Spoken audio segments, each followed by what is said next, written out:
Welcome to the Sack of Stats podcast. Pam Maldonado joined by Kelly in Vegas, and we are here on the final day of 2021, here to bring you our 5 against the spread contest picks for Week 17 of the NFL. Kelly, happy New Year's Eve. How you doing? Pam, I'm going to annoy all the listeners today because I'm going to keep muting myself when it's not my turn to talk. I am in Miami right now for the semi round, going to the Orange Bowl. So excited. Never been to one of these games before. And I'm in the noisiest hotel I've ever stayed in my life. So after I get done with work today, it's going to be great. I'm going to join the party like you suggested with everybody else. Excited for 2022. College basketball is coming up. It's going to be a great year. Well, I will, if it makes you feel any better, I hear absolutely zip zero zilch behind you. So if you don't want to mute it, that's perfectly fine as well, because I don't hear anything. Just to remind you what it is that we are doing, we're putting together 5 against the spread contest picks for the NFL. We've had a pretty good season. Right now, our record is 46-34. We went 3-2 last week. We went 4-1 the week before. We're clicking, we're grooving. We're taking picks that nobody else wants, and that's kind of been successful for us, where we've talked about this before. You've mentioned it. When you and I don't necessarily see eye to eye, those are some of our better weeks.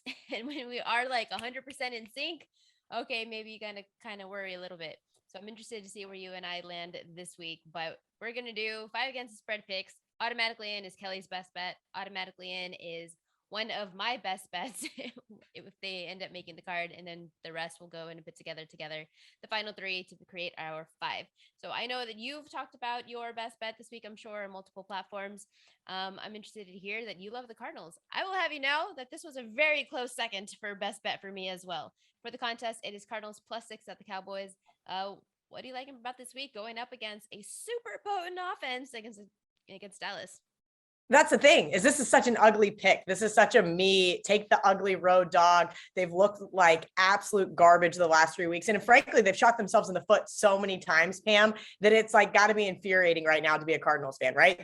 They all but locked up their playoff spot. And ever since, they've had egregious penalties. Matt Prater's missing field goals and point afters. And they really just aren't clicking. On the flip side, who looked better last week than the Dallas Cowboys? No one.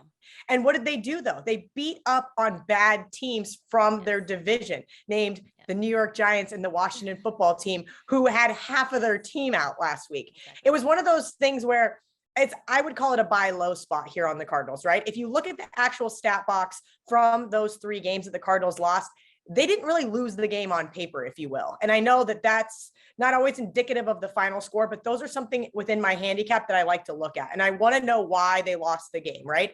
You and I have spoken about this several times on our spreadsheets. We write in if we had a bad beat on a loss, if it was a bad bet, or why or how we won or lost the game. I love my favorite one. I put in rocking chair winner, and I'm hoping that the Cardinals can win this game for us. Little sprinkle on the money line, maybe catch Dallas in a flat spot, if you will, since clinching their division. And that's what I'm hoping. Maybe not quite that high, but we are starting to see 6.5s pop up. And that's the only thing that I hate about it from a betting perspective. I love that because I have not locked in the Cardinals yet. I suggested to everybody, just wait. The whole world's going to bet Dallas.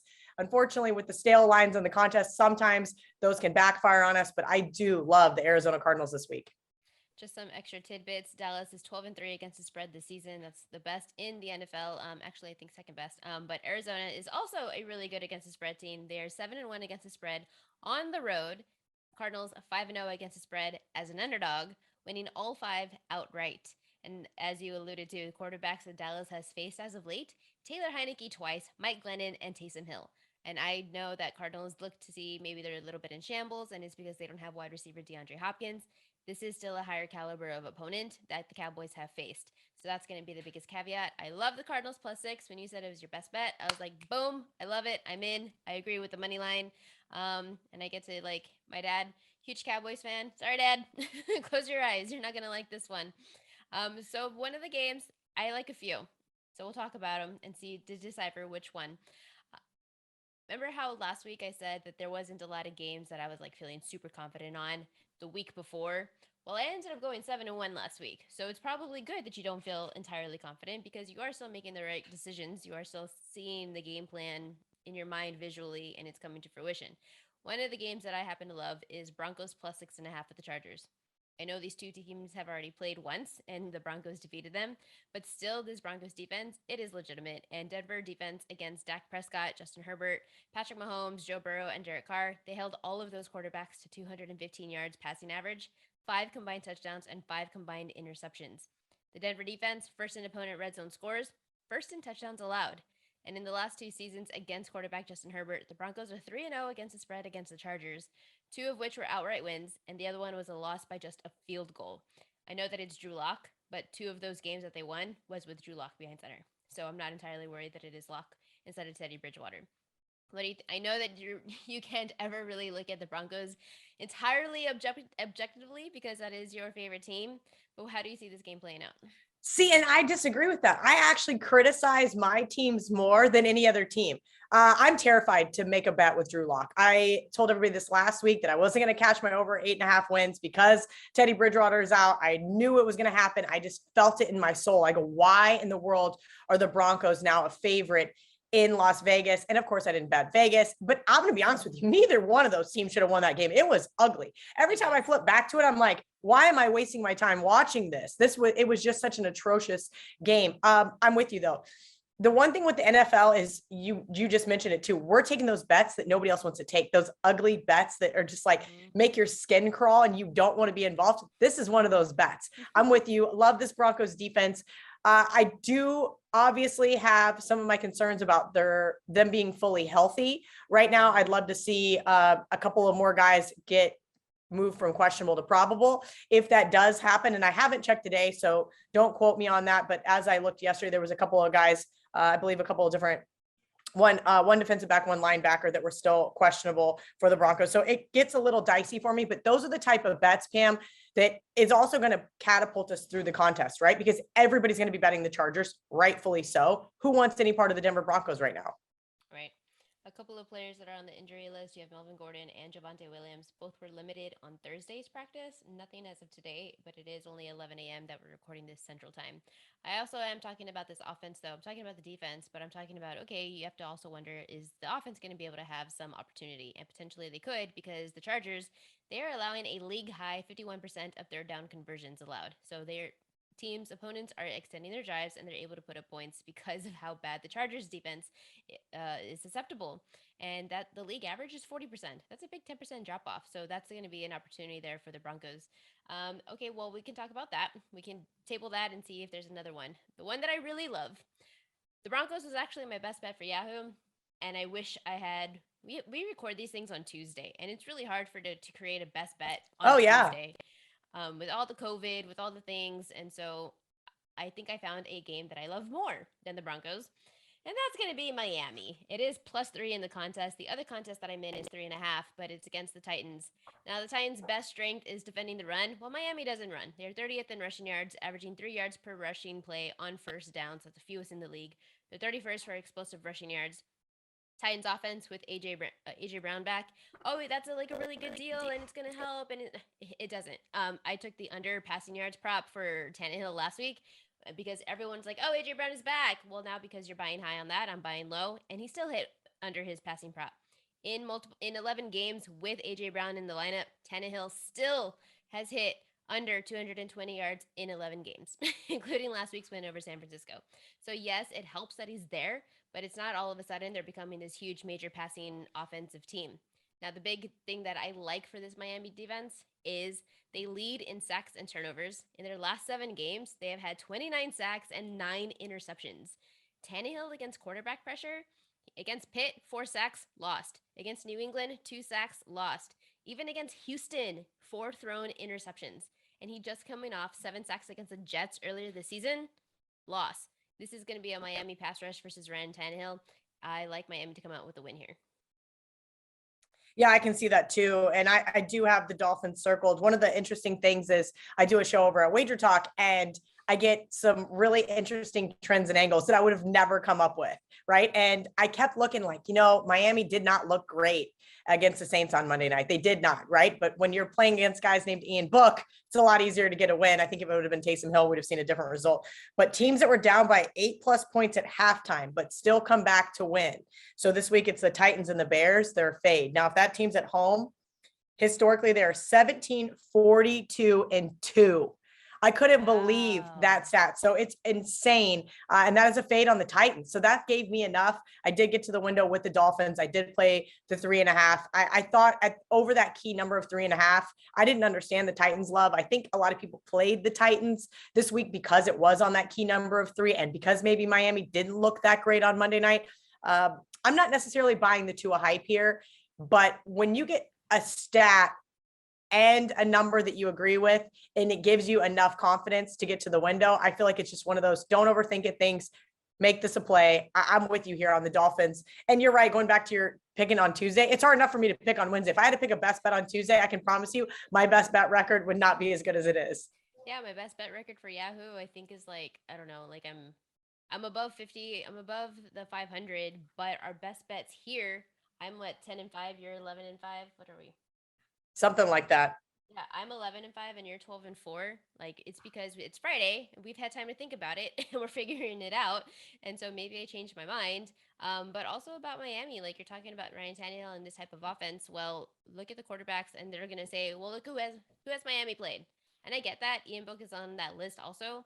But where does Ryan Tannehill fall on that list of quarterbacks? Is he in the bottom half or the top half of quarterbacks? And I'm going to put him on the bottom half, especially without Derrick Henry. It's just a different type of dynamic offense. So I'm probably going to name this as my best bet. Do you want to go ahead and lock that one in? Yep, I think we do. I only have 3 games circled already this week that I already bet, and that is one of them. So I vote we lock it in. Lock it in. Done. Okay, so then another game that I was thinking, I did like Vikings until just like 10 minutes before we started recording. Kirk Cousins was out. But here, I have a question for you. This line was Packers 7. Was that already factoring in that Kirk Cousins wasn't going to be out? That Kirk Cousins wasn't going to play? No, I think it was factoring in a lot of things, right? The Packers have done really well against the spread, especially at home, except for on Christmas, where for some reason Baker Mayfield throws 4 interceptions and the Packers still didn't cover. I had the Packers in a teaser. I will take it and not complain. But it was a really interesting kind of dynamic there because when I saw that line come out, I'm going, that seems really high. I did already lock in the Vikings plus 6.5. And luckily I was able to change it in all of my pick 5 contests. Was it factored in? No, because now we're seeing 13.5. So unfortunately not. I think the Packers is going to be a very popular pick this week because of the line move. Now, Dalvin Cook is back. That Packers defense is, especially against the run. So I do think they're exploitable. It is tough though to want to back the Vikings in any capacity here. So I'm not going to back them in the contest, but I did want to bring that up, especially since you mentioned Dalvin Cook. I'm probably going to get to the window. If it hits 14, I'm probably going to take Vikings plus 14 because this, for me, was Dalvin Cook against the Green Bay defense. That's what it's going to be. They don't have Adam Thielen for the Vikings. Now you don't have Kirk Cousins. I know that he was bad in prime time anyway, so he's a non-factor in this. He was a non-factor for me all along in this game. It was Dalvin Cook versus the Packers defense. And against the Browns, they gave up 220 rushing yards, 126 yards to Nick Chubb, and they won 24-22. This is Dalvin Cook, rushing yards prop, touchdown prop, all the yardage props with every Dalvin Cook you can find for me. So if this hits 14, I'm probably going to get to the window, and I don't think I would be even scared of it. I think I feel comfortable with that. Contest, it is 7. We'll back off. Okay, what do you think then about another one? Steelers plus 3.5 at home to the Browns. This is Big Ben's last start at Heinz Field. This is it. He's retiring. Bye-bye, Big Ben, unless he changes his mind. But the way his season is going, it's super unlikely to happen. The Steelers are really hard to bet on because they're so atrocious there in that first half. No, only the Giants have scored fewer points in the first half than the Steelers this season. Big Ben's points, Steelers' points, nearly 50% of Pittsburgh's points have been scored in the fourth quarter. That's the highest rate in the league. Steelers at home, Final home game. Big Ben retiring. You still have a head coach in Mike Tomlin, a great defense that plays strong at home. What do you think? Yeah, there's a lot of narratives there, right? This is my buddy Chris's best bet. I actually even have it circled with his initials so that I look at it because I do trust and respect his opinion, right? And so I keep looking at it going, okay, am I buying into these narratives or do I actually trust the Steelers? My problem is I don't trust the Steelers, but I have to remember these divisional underdogs in the final 2 weeks off a double-digit loss, 70% against the spread. What? And That we, is an yes, insane rate. What? yep, it is an insane rate. So, yeah, I think that if we're trying to find five, right, I may only get to the window in real life with three, but we have to find five for the contest. Steelers and the hook is really elusive, right? So I have Steelers +3 written down, which was kind of iffy, but Steelers and the hook is just like, come on, Kelly, come on in. It's beautiful. The water's warm. And knowing that the Steelers are going to suck in the first half from a live betting situation, I know I'm expecting that. I probably wouldn't do Steelers +3.5 because you are almost more than guaranteed to get a much better number, 7.5, 10.5 on the live line because of how poorly they perform in that first half. Now, I do trust it is a small 3.5, but I do trust because of how dominant they can be in the fourth quarter that back door is always there. Field goal type of situation. Then they're going to try to go for the onside kick to try to get the game. Maybe they'll go for a 2 point conversion, and then that sneaks in like a 2 point loss instead of a three. Or if not, they come out with the outright win because it is Big Ben's final home game. I'm not going to lie to you. If I bet, I'm probably going to bet the money line. That would make sense to me. Like either they're going to win, which subsequently means they cover, or they just, it's just done. It's just like, okay, we're going to roll over and die now. Big Ben, unfortunately, see you later. Yeah, so we can keep that as an option, or do you want to lock that one in? Let's keep it as an option because I'm curious to see. There is so many dogs this week I that I love have a question mark next to. I love every single dog. I don't think I like well, okay, I shouldn't say that. There are a couple of favorites that I like, but the ones that all the notes that I have prepared, it is for the underdogs. What's one that you're looking at? Yeah. So this is ugly. This is absolutely atrocious. This is a team whose defense just screwed me last week. 3-3.5 with the Eagles. I'm going, look at that under. I'm so smart. Yeah. Thanks, Giants. Give up 31 points in the second half to Philly. Oh my god. It was fine because you and I talked about Philly, but just was that last touchdown really necessary? It's not a play on the Giants, Pam. It's a play against the Bears. Let's be honest here. Who are the Bears I know. to be this big of a favorite? And that's where I've got it circled. That same down by 8+ points. And then at halftime, it come back to win. That's that same stat for the Bears at home as it is the Titans. And look, back-to-back road games, just gross. The Giants have looked gross. I don't want to back them, but I just don't trust Matt Nagy and the Bears. We're on this quarterback carousel that we've been on all season long. Have they named a starter yet? I don't think so. It is probably Dalton. So, but doesn't matter. They're all three just mediocre at best. And so I do lean towards the Giants +6. I have them circled. I haven't bet it yet because I'm like, am I going to get a touchdown here with the Giants? Are the Bears really worthy of laying a touchdown? Absolutely not. Well, for the contest, the line is 6, and I don't disagree with you. This is one of my favorite bets this week. I think I had a lot of like favorite bets, so this was definitely one of my top 3. This is the Bears' #1 worst team. They're the worst team in out of 32 teams in allowing sacks and turnovers. And I know that the Giants don't necessarily have a strong pass rush, but when you are the worst, then even mediocre can go ahead and have some success. The two of the worst, these teams, the Bears and the Giants, are two of the worst red zone offenses. They are both 31st and 30th in converting red zone trips into touchdowns. Each of the last 5 games have been decided by 6 points or less between this matchup. Justin Fields is limited. Dalton, he was a full participant. So likely with Foles, he could be back to the bench. Jake Fromm, Mike Glennon, yuck. I mean, those are just two terrible quarterbacks having the worst performances that they've ever had. Fromm had 25 passing yards and an interception before he was pulled. Mike Glennon was throwing 3.5 yards per pass attempt. This for me, the question, how healthy is the Giants running back Saquon Barkley going to be? He's going to be the key in this game. Both teams are bottom 6 against the run. When you have a quarterback who sucks, you're going to turn to the run game, and maybe Barkley can have some success. He's not talking about his ACL. He seems like he's being healthier.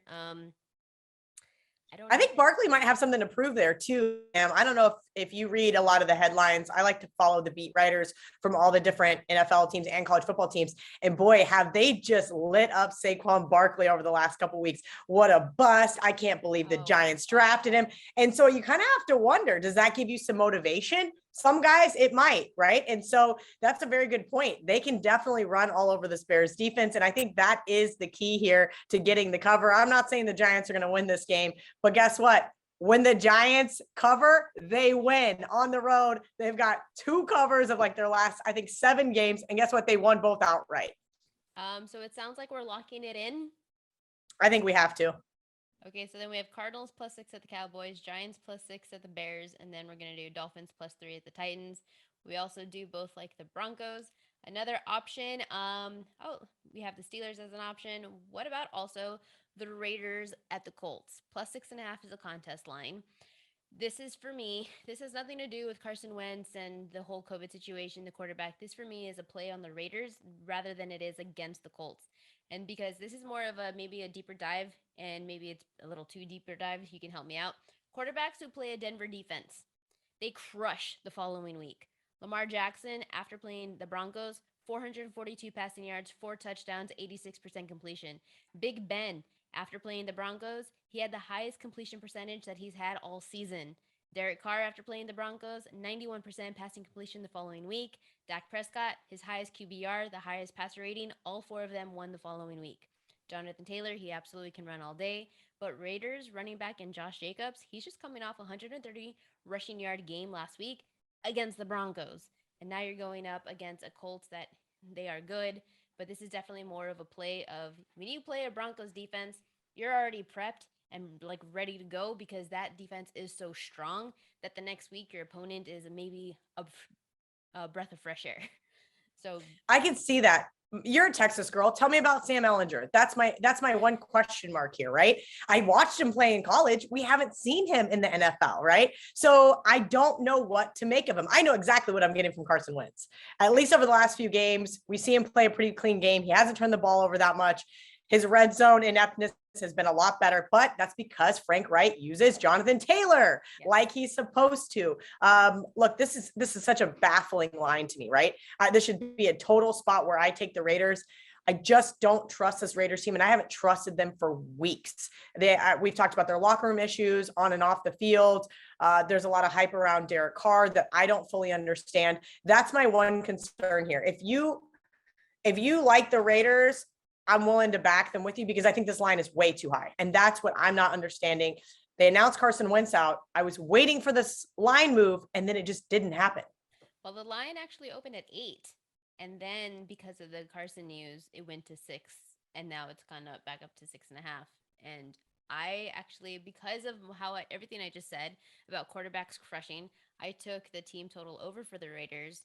And it hasn't moved. It's still the same. So, and that's interesting because you're playing on one side. The total for the game hasn't changed. The game opened at 44. Carson news happened. The game is still at 44.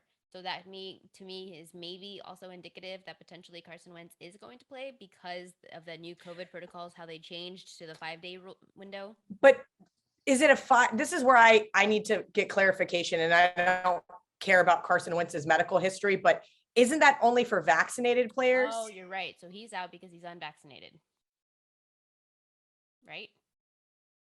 Correct. So because that there's 2 sets of rules from what I understand. At least that's how it's been. And I know that they changed it from 10 days to 5 days with the player association, but does that only apply to players that are vaccinated? No. And if that is the case, then Carson Wentz will not be playing just because there's not enough time for him to test negative. I'm looking at the injury news.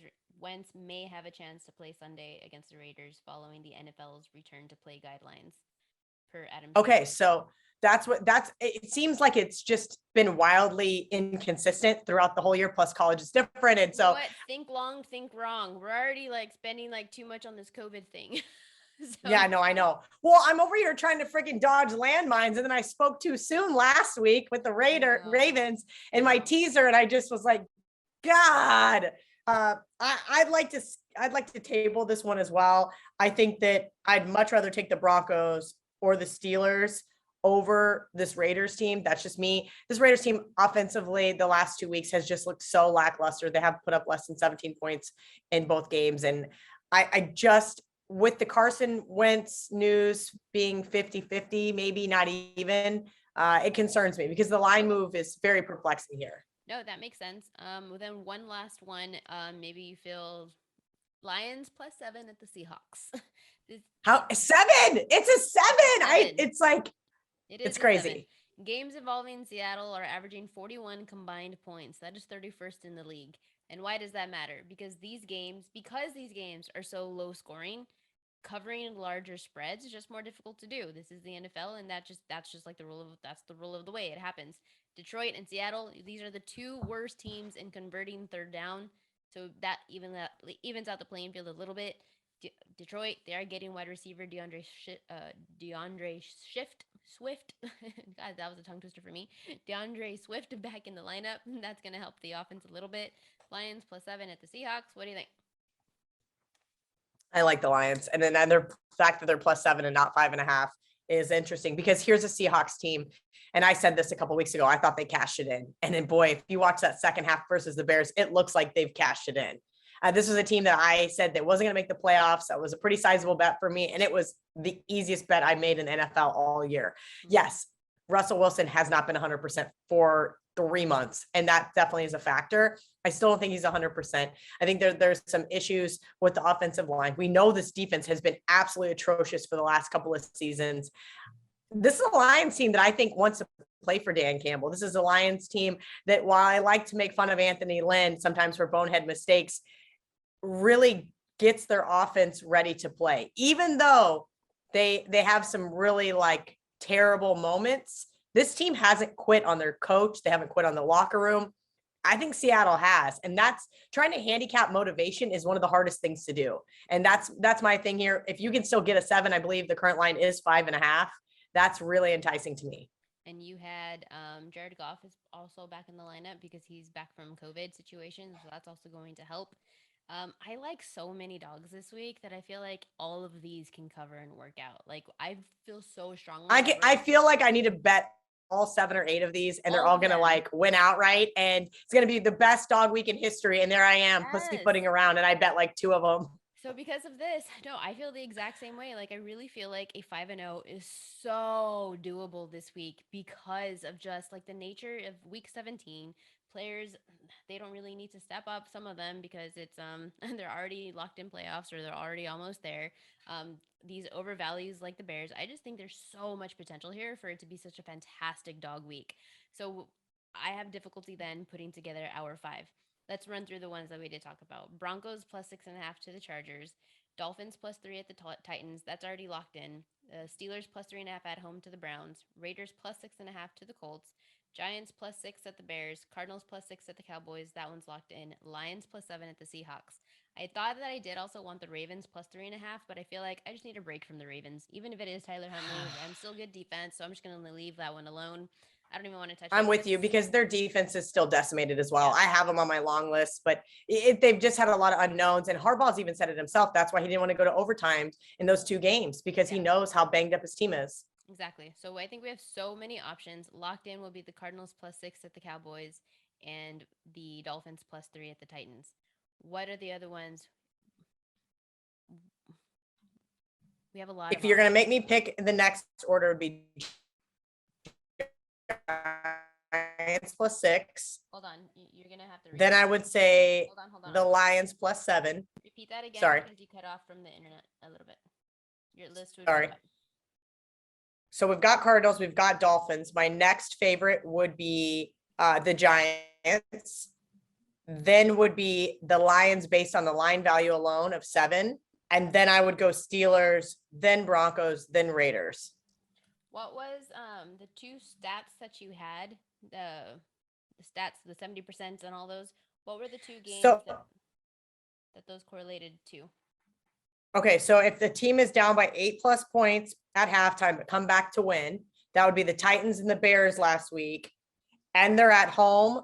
They're over 70% fade, 17, 42, and 2. So fade the Titans and the Bears. And then the other one was underdogs at home off a double-digit loss. And those ones would be the Steelers and Washington football team. Oh, To back. yes. Okay. So then the Dolphins was already in there. So we got nothing. We have no stat lines for the Giants. Yeah, so the Giants, I have back-to-back road games off an ATS loss. They're 64%.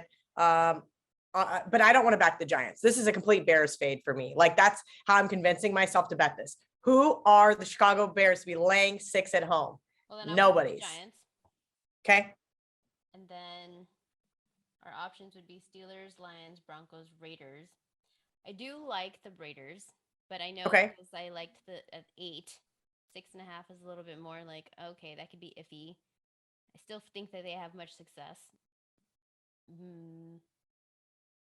God, I wish we were getting 7. 7 would just like fine. I would concede. 6.5 is really interesting. And I think that that's just baiting people to bet the Colts. So if the Raiders is your next best confident one, let's lock it in.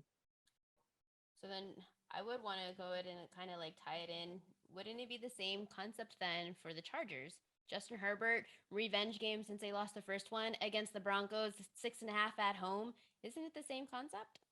Yeah, and I think a lot of people are going to back the Chargers because of that. It's very hard to beat a team twice. Remember, they went into Denver as road favorites and lost outright. I don't have the actual data to support that, but that's been a long time angle that handicappers like to use. So I think that early on in the week, if you wanted to bet the Chargers, fine, but at 6.5, as scary as it is to take Drew Lock, I mean, the bookmakers are baiting you to take some of these big favorites this week for sure. Okay, so it's 1, 2, 3, 4. That's 4 games. What am I see? Oh, Cardinals. That's already in. That's yours. Cardinals, Dolphins, Giants, Raiders, Broncos. And Steelers. That maybe helps to leave off because it's a Monday game, right? Yeah, we'll put it off to the side. I know last week, unfortunately, we thought too long about some of the COVID stuff and we used a backup pick. This week, we'll keep the Steelers off to the side. And if need be in the next 10 hours before you submit the picks, we'll use it if we have to, right? I'm not going to do that again. No, I'm not going to do that again. You're not? Those of you who remember, so last week we had a 4-1 card. We had the Colts in, and I love the Colts, and I hammered it. I bet the Colts on my... I personally bet them too. But I got really scared because of the line move, because in the contest we had -1, but then in real life the line was +2.5. And I was like, oh, we just talked about how we didn't want to take some of the contest lines because of the value that's lost or had. So like the Dolphins, for example, it was +3 in my contest, but for our contest, it was -3, or no, it was a pick. And so we couldn't do that because of the value of the perceived value of that. So then I freaked out from that. And then the next day, so on YouTube, what you all saw was that we had a 4-1 card. What we actually had was a 3-2 card because I swapped the Colts out. And I don't want to think long, think wrong. I don't want to do anything on Friday afternoon. So I'm happy with what we have, which is the Cardinals, your best bet. I'm going to go with Dolphins as my best bet. We have the Giants, which is like barf. I don't even know what to say about that. The Raiders and the Broncos. Would you want to swap in now, not tomorrow, later afternoon? Would you want to swap in Steelers or Lions for any of those 5? I would swap out either Raiders or Broncos for the Lions, but I feel like you're very confident. And as I mentioned, Broncos being my team, I am very low on this team. This is a definite buy low spot on the Broncos here. And so that's where I'm at with them. Broncos. Let me check one thing. Broncos at Chargers. I feel like both can end up being like a 50-50. And if it loses, it's going to be because it covers by 7. So it's, if we are going to put both, like, I mean, if we are going to put one, we kind of have to put both by default because we're guessing which one is going to be like the perfect one. Which one is more likely to win outright? Ugh. That's my biggest thing is I'm not sure either one of those teams can win outright. I actually feel like the Lions can win outright in Seattle. Okay. Well, that's my biggest problem there. And I think the Steelers could beat the Browns on Monday night. And we do talk about that a lot. This is a lot of the times it is just pick the winner in the NFL. So then you want to take out both Raiders and Broncos and put in Steelers Lions? No, because I know that you feel more confident about those two than I feel. And so that's where it gets really dicey here.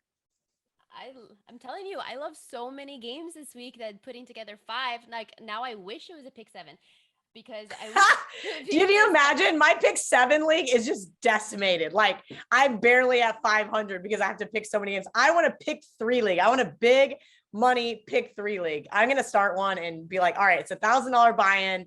Here's my PayPal. I'm going to run an office football pool and we're only picking 3 NFL games a week. And then I want to see what it really turns out to be because picking 5 is hard enough. Picking 7 is just like, yuck. I know. Well, then I'll tell you what. Let's keep it with that because the Broncos, like they are competitive against the Chargers every season. It wasn't just a fluke that they won outright this year. Like it is a competitive team. I'm fine with Drew Lock. I'm fine with that defense. Raiders, that is definitely more of a play on. And if because of the whole COVID situation, I'm fine swapping out the Raiders for either the Steelers or the Lions, and you can choose. Or do you want to go ahead and keep it? We'll keep the Broncos. I like that one. And then let's go Steelers. I'll take the division. I love those divisional home dogs. So I would rather have the Broncos. I'd rather have them and then take the Steelers at home Monday night. That makes a lot of sense to me, and I'm perfectly happy with that because that makes sense. And it's his last game at home. Like, oh, you kind of have to do it. Okay, so then that's going to be our 5 against the spread picks. We did it. I feel confident with it. It is Broncos plus 6.5 to the Chargers, Dolphins plus 3 to the Titans, Steelers plus 3.5 at home in Big Ben's final game at Heinz Field against the Browns. And then we left the Raiders out. We're going to do Cardinals plus 6 at the Cowboys. So then those are it. Cardinals, Dolphins, Giants. Giants plus 6 to the Bears. Cardinals, Dolphins, Giants, Broncos, Steelers. Those are our 5 teams that we are backing. Of these, I am putting a money line on the Dolphins. You're putting a money line on the Cardinals. Is there a third? Oh, I'm also going to put a money line on the Giants. I'm telling you, if they cover, they're going to win that game. Watch and see. I'm going to put a money line probably on all except for the Broncos. If I'm going to money line, I'm going to money line all of them. Pick the winner. Pick the winner, Pam. Pick the winner. Go hard or go home. 3, but for 3 because it's the final. It's week 17. It's the final day. It's the final day of 2021. All right, I'll put together a 3-teamer with 3 of our 5 picks. Money line it. I'll do a video here later on this afternoon. Cardinals, Dolphins, Steelers. For me, Cardinals, Giants, and then I've got to pick a third. I could see it being Steelers probably, though. You're right. It's probably going to be Steelers. It's probably going to be Steelers.